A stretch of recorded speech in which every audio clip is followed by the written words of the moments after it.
कर देने जो भी मंगा मैनू सरकार अता कर देने। हर इज्जतां दा सदा औलाद गल विच रहना,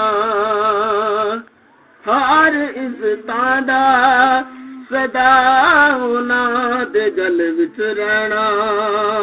उन्हें खुशबख्तां दा ना मर के भी जिंदा रहना, जेड़े आका दी सना कर देने जो भी मंगा मैनू सरकार अता कर देने।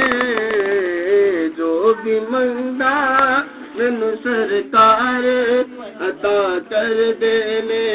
बिस्मिल्लाहिर्रहमानिर्रहीम। अस्सलामु अलैकुम दोस्तों और बुजुर्गों। दोस्तों तुहाडे सामने मैं अगली वीडियो दे नाल हाज़र हाँ। ਇਹ देख रहे हो तुसीं, ਇਹ ਤੁਹਾਡੇ सामने एक आइटम है जिसका नाम है जुंद बदस्तर।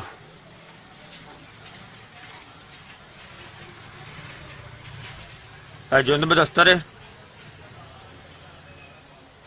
और ये ताकत के नुस्खियां दे विच बहुत ही ज़्यादा इस्तेमाल होंदी है।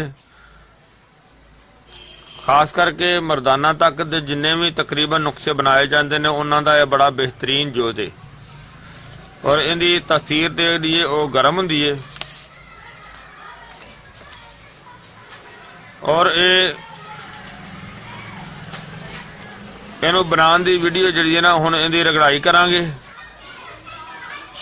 इनू रगड़ाई करके इसका पाउडर बना के भी इनू अकेले इस्तेमाल किया जाता है या फिर इसनू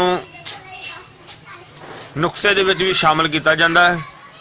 यानी कि ताकत के नुस्खे जिस तरह तुहानूं मैं दस चुकी हाँ पहले ही, तो मरदाना ताकत के जिन्ने भी नुस्खे बनाए जाते हैं तकरीबन उन्होंने विच इनू शामिल किया जा सकता है। उन्होंने नुस्खियां का बड़ा बेहतरीन जोत है और ये पट्ठियां नूं ताकत दिंदी है, मसाने नूं ताकत दिंदी है। मसाने नूं ताकत देने वाली बहुत ही ज़्यादा बेहतर सुपर हिट चीज़ है।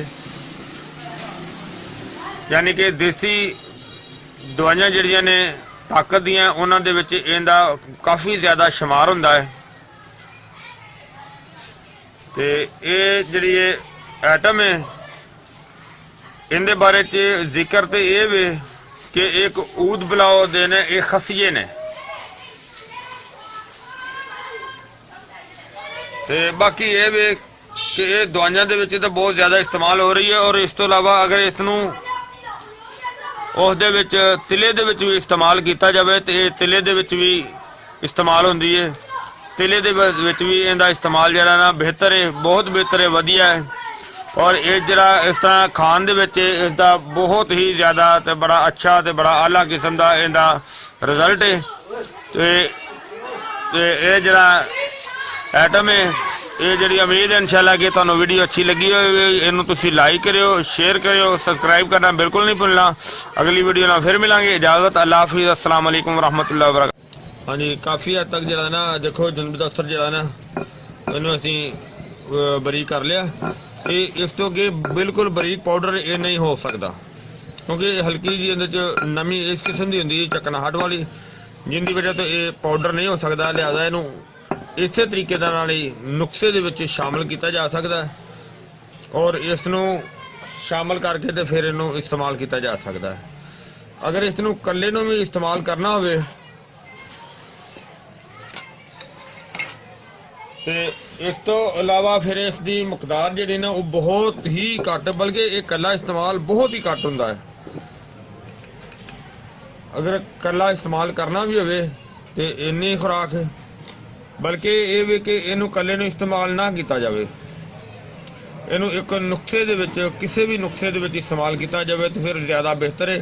और फिर मजीद नुस्खे दे विच इहदी कटाई होंदी है, कटाई होके तो फिर ये मिक्स हो जाता है।